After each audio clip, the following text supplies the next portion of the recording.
Welcome everyone. In this video you're going to improve 500 points and become a grandmaster at chess. Yeah, of course I'm joking. Any title or anything that promises something like that, it's like joking and so on. However, what I'm going to do today, it's like sharing with you some secrets that are going to be useful for you, and they are going to make you a better chess player. And we are going to go through the first lesson that I always do to my students, so you can evaluate yourself. Where do you fail, where are your strengths, and you can see if you'd like my coaching style or not. Of course, this is going to be a very long video, so you can watch it by parts and pause the video and do whatever you think it's good for you. And we are going to start with the easiest ones and then go into the most difficult ones, so it gets harder and harder. So okay, let's start with this position. Probably it looks like completely stupid to you and completely idiotic. You say, okay, white is much better. And yeah, of course, white is much better. I mean, it's fully developed and black has all his pieces at home. Yeah, of course, this is just an example, but it illustrates good like the topic and the idea that we are going to be discussing today. In every new chess position that we are analyzing, like I would suggest you that the first thing that you should always look at is like the material, because it's going to give us like a very good explanation about how the position needs to be treated. I mean, if we are like winning a rook, I mean, if we are like a rook up, we just need to defend and not risk so much. However, if we are like a piece down or so on, we just need to play very fast, very aggressive, and complicate things as soon as possible. In this position, white is a pawn down. It doesn't seem too much, but I mean, we have to be very fast, because if we do like normal moves, let's say rook e1, h3, I don't know, moves of that sort, black would just develop his pieces and eventually he would be just one pawn up, so we have to be very fast. Of course, this example is easy as I said, but I mean, it's just to illustrate the idea, and it's going to get like more complicated. So in this kind of positions, you should do only two kind of moves: threats or moves that open the position. Why threats? I mean, if you threat something, you don't give your opponent time to solve his issues, to develop. And if you open the position, especially with captures or pawn breaks, it's going to be easier to reach the king and the weaknesses. So of course, yeah, the best move in this position, and I'm sure like 99% of you have already thought about this move, is rook 81. You're attacking the queen, so black doesn't have time to develop his pieces. So I mean, he has to block. If he blocks with the knight, we just go knight b5, and of course we are completely winning. There's no way of defending c7. So he has to go bishop d7. Again, we should keep making threats here, so black is not on time of solving his issues. So okay, the best move of course is knight b5. We are attacking on c7, and he's not able to capture, because of course the bishop is just pinned. See, he has to go knight a6. Again, how can we keep making threats? Yeah, I'm sure you've seen knight a5, which is like a very nice move. We are attacking the bishop, so only move is knight f6, but after bishop g5 we are just completely winning, because there's no way of defending everything. Of course, the threat is bishop f6 and taking on d7. I mean, he could go knight b8 probably, but this is like very sad, and we have many ways of winning. Probably the best one is just to take on f6. He has to take with the g pawn, because if he takes with the queen, we just take with the knight on c7. And yeah, there are like many ways of winning here. I think the nicer is like just taking here and then here, and of course this is game over. So okay, probably this is like very easy to you. You thought, okay, I'm not going to learn anything, please give me something more complicated. So okay, now just keep in mind the idea of making threats and open the position, and we are going to see like more complicated examples. Okay, here it's white to play. It's like the same situation as before, but yeah, not as easy, and we are not as winning as we were like in the last position. Well, we are a pawn down. White has 6 pawns and black has 7 pawns, so again we have to play fast, we have to make threats and try to open the position. Otherwise black would just go knight e7, short castle, and eventually we would just be like a pawn down, and actually black has like a very nice structure. So okay, the first move here, I'm sure it's easy, and most of you, it's like the first move you consider. Of course, it's like rook c1. You're attacking the queen, you're improving a piece, and you don't give black time to develop his pieces. So probably he has to go queen b6. I think this is the best square. And okay, here it's like the key move and the key maneuver that you have to find out if you want to prove an advantage and so on. So okay, I'm going to give you 1 minute or so if you want to pause the video, and okay, now I'm going to continue. There are only 2 moves that accomplish this goal. I mean, opening the position is impossible. There are like no pawn breaks, there are no captures. I mean, bishop h7 doesn't work, rook c8 and queen a4 doesn't work. I mean, he can just move the king or even give the exchange back. That doesn't matter. So there are like only 2 moves here. Knight e5, of course, because we are attacking on h7, and queen a4 check, because I mean we are attacking the king. That's like the definition of check. So okay, let's start with knight e5. I have to say that this move is interesting and probably good if black gets greedy and tries to defend the pawn. Let's say they go h6 after queen h5. Probably white has like a winning position. You can take the knight because the rook is just hanging, and you can't even defend f7. I mean, queen c7, you can take on f7 and bishop g6, but even the queen is hanging, so yeah, this is like completely winning. g6, I think it's not good because you are weakening so much the dark squares, but this is like a very good advice that I would like to give when you find yourself in a situation where you are like material up, let's say, but you are like behind on development and activity. Like, give the material back and try to develop your pieces. And okay, white of course got the pawn back, but okay, I think like black is holding and only white here is slightly better. So okay, let's analyze queen a4, and if queen a4 is not good, probably knight g5 is like the best idea here. So okay, queen a5, queen a4, of course he has to go bishop d7, otherwise he would be losing his castle in rights. And of course the best move, again, doing a threat so he can develop. Queen g4 is the best move by far here. We attack the e7 pawn, so he's not on time of defending, of developing, sorry. Of course he has to defend. Okay, g6 was possible and probably the best move, but again, like the dark squares are very weak, so black tried to go king f8. Now at least he lost his castle in rights, and again we should try to make threats to avoid him from, I mean, if he's able to play knight h6 or something like that, probably he's going to be doing okay.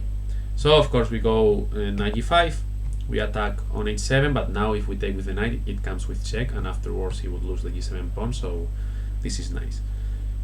I mean, if h6 for example, knight h7, if he takes, we just win an exchange, and if the king moves, we just take on g7, and we are completely winning. So black went g6, but again, dark squares are very weak. We have to make another threat mate.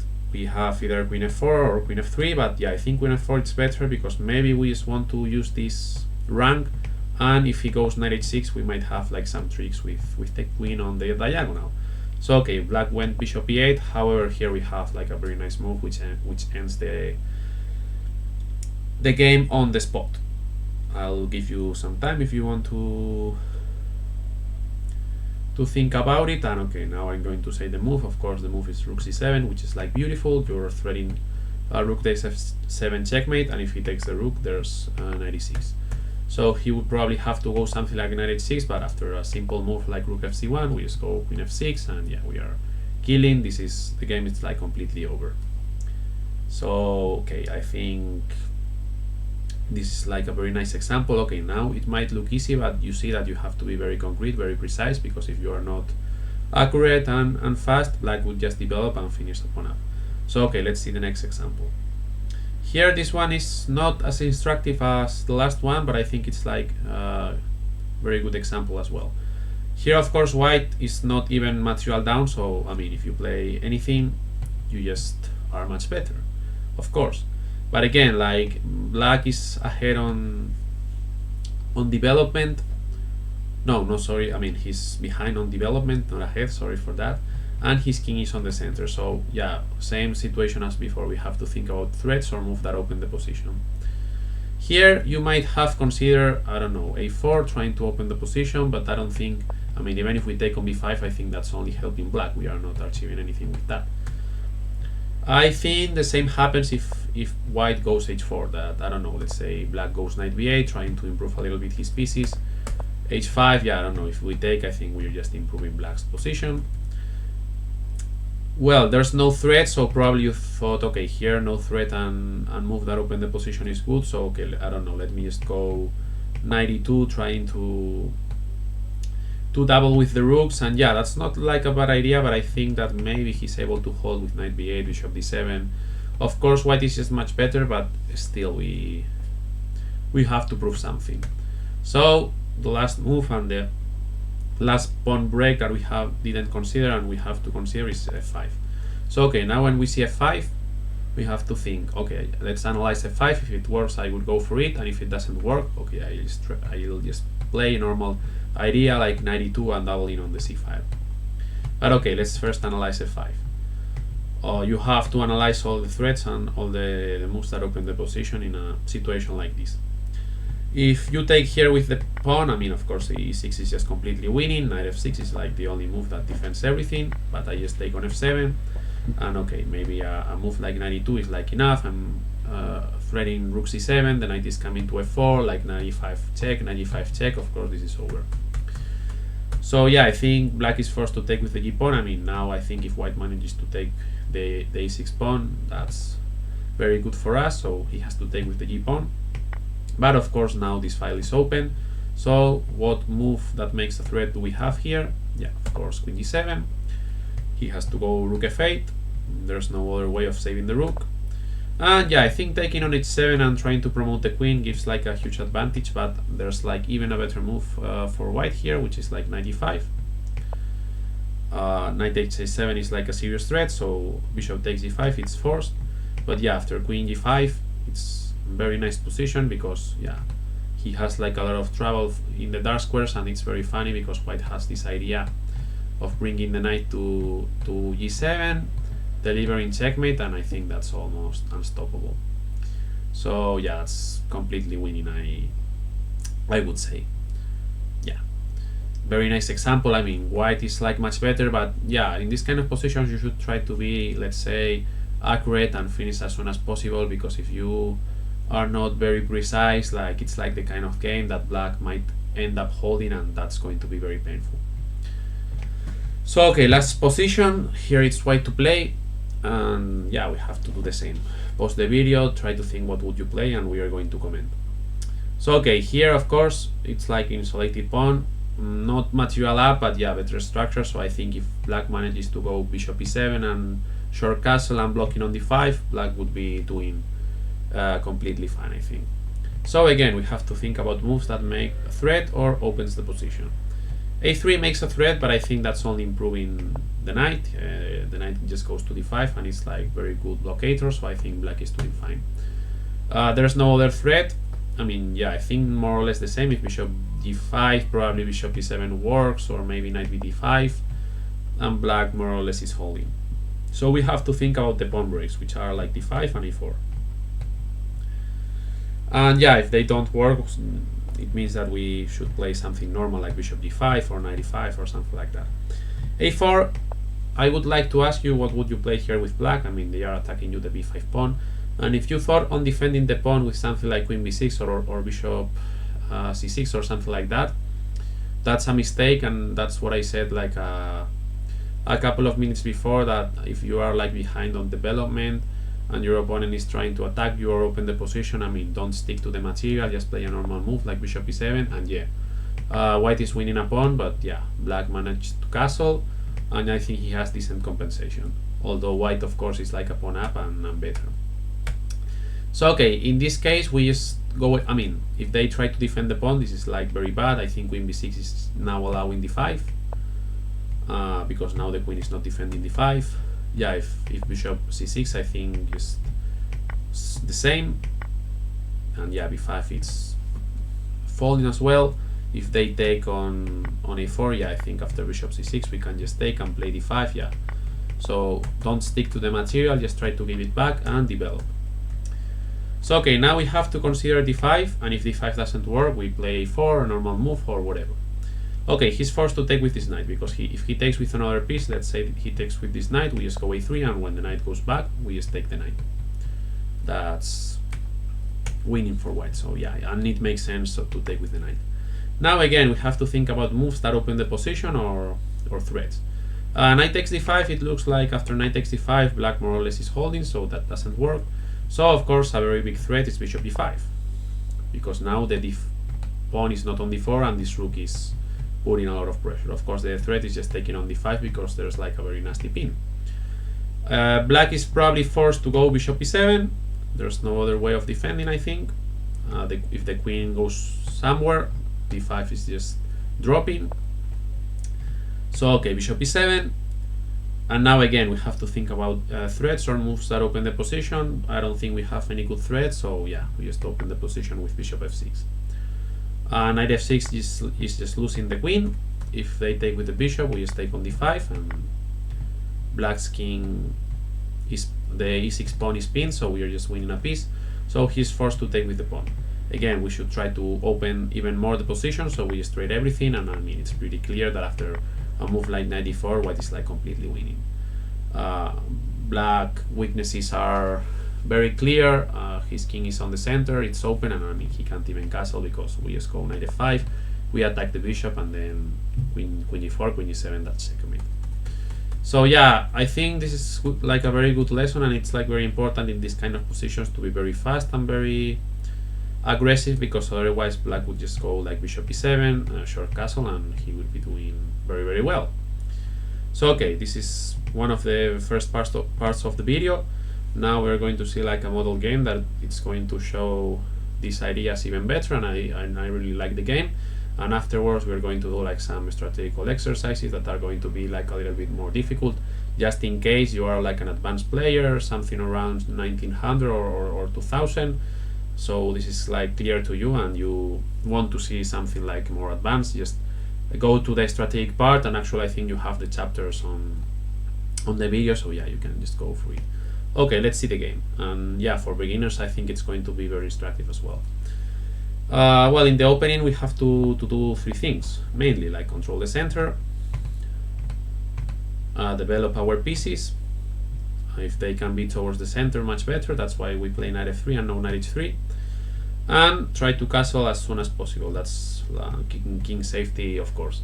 I mean, control the center is very important because our pieces on the center are generally more active, they have more squares.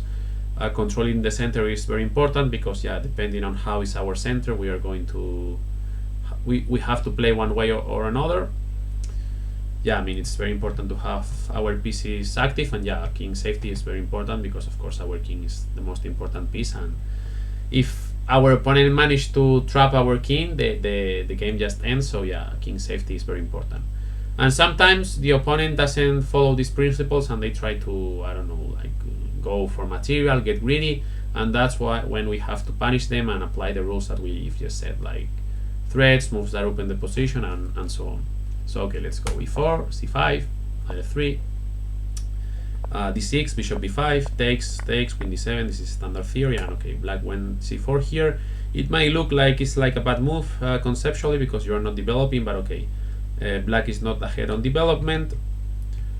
And yeah, also I would say that, I mean, we don't have like a light square bishop, so putting pawns on light squares and controlling the center is like a very good idea. And black went queen g4 here, which might look like a good move because he's attacking e4 and g2 and winning a pawn, but of course this is not good because he's moving like the queen twice and he's not developing.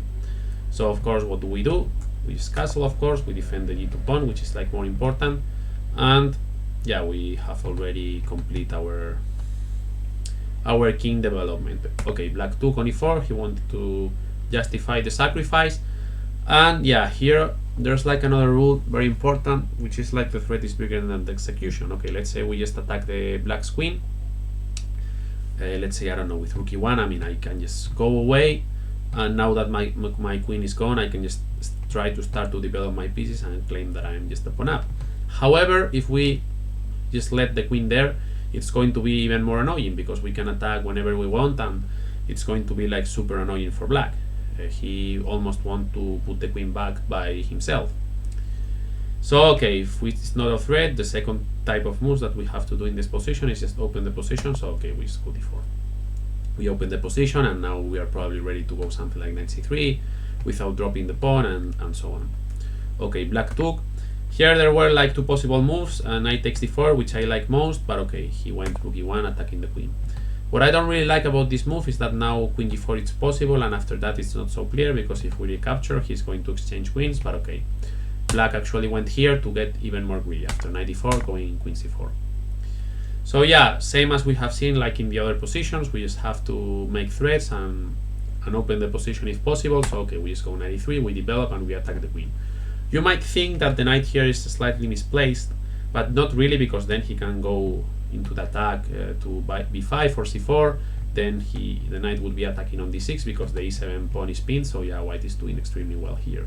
Queen c8, again we have to develop another piece and make a threat. Bishop f4 makes threat, makes sense. We are attacking the d6 pawn, and now the rook is ready to come to c1. Queen d7, and again we have to keep making threats.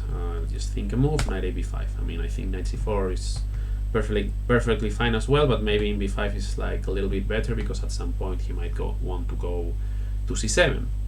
And here black played e5, and something very important in these positions, I would say, is that of course when all our pieces are like in good squares, like our knights, our bishop, like the rooks, almost everything is like in good squares, and yeah, our opponent hasn't developed a single piece, it generally says that it's like the time of making sacrifices and make our tactics work. So bishop b5, very strong move here. D takes e5, rook takes e5, and here he has to cover with the bishop. If he covers with the knight, yeah, knight f5 is of course devastating.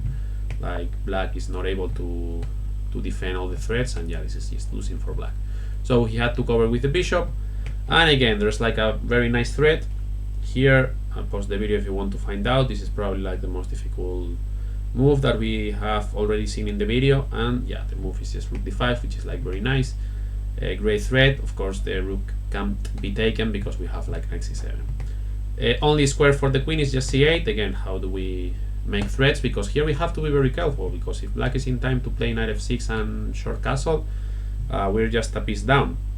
So yeah, of course here we go knight f5, we threat knight d6 check, we attack on g7. Yeah, we're just crushing him. Black went king f8, trying to defend both threats, but yeah, we have like a direct way of winning here. Of course, knight takes c7. Now we have to calculate. I mean, again, like very good advice, as you probably know, is like checks, threats, no, checks, captures, and threats. So yeah, if knight e7, we just deliver checkmate, so he has to capture with the king. We go rook e5 check. If king f8, he goes queen d6. I mean, he went here. There are many moves that win here. Queen d6 probably is a nice one, but there's like a very good mate in 2 here, and the hint is that this rook wants to participate.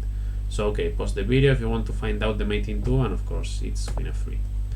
I mean, if king e6, we just go queen h5 and queen g5, that's checkmate, and if he takes the rook, we just go rook e1, and this is like a very beautiful checkmate.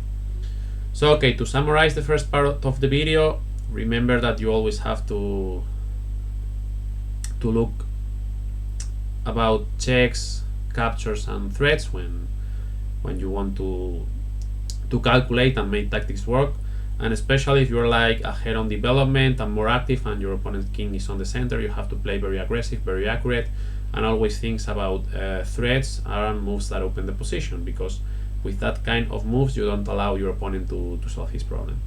So okay, this was like the easy part. Now we're going to move to the strategic part, which is probably like the most difficult in the video, but yeah, the most instructive as well. And yeah, if someone watching the video is a little bit advanced, probably they are going to find this a little bit more useful. Okay, here is black to play. Yeah, of course, if it's white to play, white would just move his queen or capture the bishop, and white would be like a queen up. But unfortunately, that's not the case. Here, white is just, I mean, it's black's turn, sorry. So okay, we have to recapture the queen. And then white would have to capture the knight.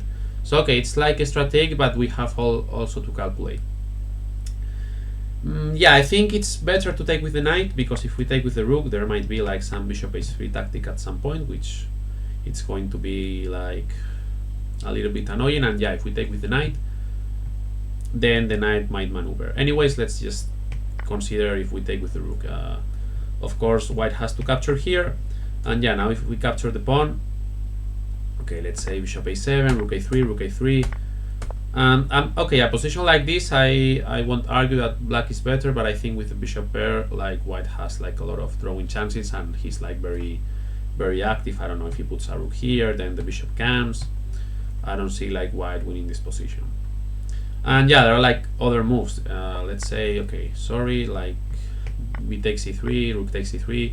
He doesn't even need to take on e7. I mean, I think rook fc1 is interesting as well. Let's say he takes. Yeah, we just have rook c8 winning the game, so he has to take on c1. And yeah, I don't know, I think white compensation is just enough for the two pawns. And yeah, I think he also has like some other moves. Okay, let's say rook takes c3. Yeah, even a4. Like, again, I think white has like nice compensation and so on.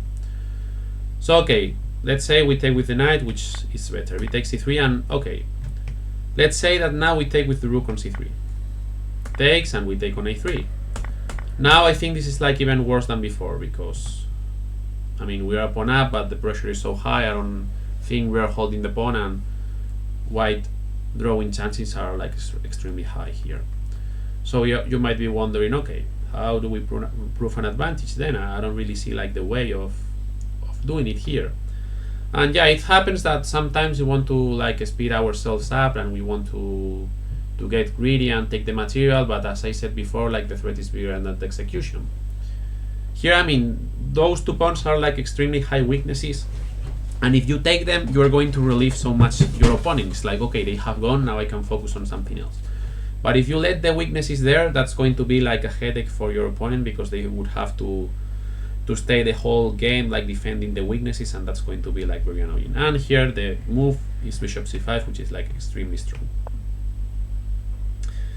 I mean, we just want to trade these bishops, and okay, let's say we managed to do so. Now white is left with this bishop, which is just trash. I mean, this knight is super strong, and then we might attack the weaknesses, and they are going to fall. I mean, this is just winning for black, as you might see. So yeah, this kind of move is like very important, because we might want to get greedy and take the pawn, but that's not a good idea when we have moves like this. And yeah, I don't know, if he goes here, we just take and go knight c5, same. Black is strategically winning here. Yeah, I don't know, let's say he wants to move his bishop. Yeah, knight b6 again. We are attacking the bishop and winning the game. And yeah, if bishop c1, just bishop b6, attacking the pawn. And yeah, if he defends, we go knight c5, knight e4, hitting the bishop and the pawn. This is just completely winning. So yeah, not only the threat is bigger than the execution in tactical situations, but yeah, even in strategical ways. I mean, actually, yeah, these pawns are going to be a headache for white if you let them there. So yeah, this position I really like. So okay, let's jump into the next position, and I think this is going to be pretty instructive. I'm going to give you one line, and I would like to ask you if you would go for it or not. Let's say black here plays queen c4, like attacking the pawn. It would be like a great move if it was not for bishop f1. And now black's idea is to take here, bishop takes c4, of course. If you take here, like, black is just winning on the spot. Knight takes, and of course king f1, because if he goes here, now when black takes on c4, it's going to be like crashing. And he takes c4, and this position, black has two pieces for the queen and a pawn, and he wants to claim that he has like enough compensation because he has like a passed pawn. He's attacking on e5 and so on. So my question is if you would go for it, and you would probably say no, it's too risky, I don't see like the compensation, what if I lose, and so on. So let me give you an advice for these kind of situations. When you have like a continuation where you don't know what's going on, it's unclear, you don't know if you're winning, if you're losing, if maybe you miss something on calculation, you have to compare it to the alternative, to a normal move. Okay, let's say black plays something like bishop f8. I don't know, this bishop here is like crashing with the pawns, you just want to improve it. I think after bishop f1, black's position is like pretty bad. I mean, black doesn't have an idea, and I think he's eventually going to be getting worse and worse and worse. I don't see anything black can do. I mean, if a5, there's always a4 and b5. So yeah, I think black's position is very sad. So if you compare it to the alternative and you say, okay, if I play a normal move, I'm much worse, just go for it, because the final position is like very unclear. You can analyze them by your own, but it's like equal. But I mean, who knows? Everything can win. White, black, white, black also has some idea of bishop e3, bishop d3, and going back with some kind of perpetual. If the bishop goes, I can even take on b1 and go knight to check. It's very unclear, but we have to go for it because the alternative is just much worse. And okay, this is like the same game, some moves after it. And I would like to ask you if you would go like 96 here, pawn takes e6, bishop e6, then you would take on d5 and you have like 3 pawns for the piece, and yeah, 2 passed pawns and so on. And you probably thought that this is nice and you would go for it. But I have to say that if you have heard me like in the last examples, this is probably like a very bad idea, because if 96 takes, okay, let's say bishop g7. I mean, the position is very unclear. You have like 3 pawns for the piece, but black is very active, and I don't know, you might end up losing here. I mean, this is like super unclear. I think black is fairly active, like he's blocking your pawns, and okay, probably white is better, and so on. But yeah, it's like very unclear. But the trick is, as I said before, like compare it to the alternative. I mean, let's say you make a normal move like queen c1, trying to go to f4, attack. I mean, of course, you're just winning here. Black pieces are like very passive. I mean, giving this bishop is like so much. And yeah, if you make a normal move, you are much better and you are almost winning. So you don't need to overcomplicate when it's simple. So yeah, that's like a very good advice. And if you follow, I think you're going to do extremely well. And those 2 positions come from the same game. So yeah, I think it's very instructive. So okay, let's go to the next position. Well, this one I would like to ask you if you would go like rook 81 or not, which seems like a normal move. I mean, you are okay, it's white to play here, so let me change it. White to play. Okay, so yeah, the question is if you could go like rook 81, because I mean it seems like a normal move. Your rook on a1 is doing bad. You put the rook on an open file. What do you think about this move? You probably think this is a good move, but you're actually mistaken. This is like, although it looks like a reasonable and very logic move, it's like a very bad move, because here you have more space and trading pieces is not like a good idea. I don't know, black is going to trade, then go bishop d7, bishop e8, and after rook d8. Trading pieces, it's always going to be nice when you have less space. If you don't understand why, let me just put an easy example. Imagine that you are in a tiny room, you have no space, you are like, I mean, you can't even breathe, but suddenly like some partners are leaving and you are less on that tiny space. You are going to feel much better, you're going to feel relieved.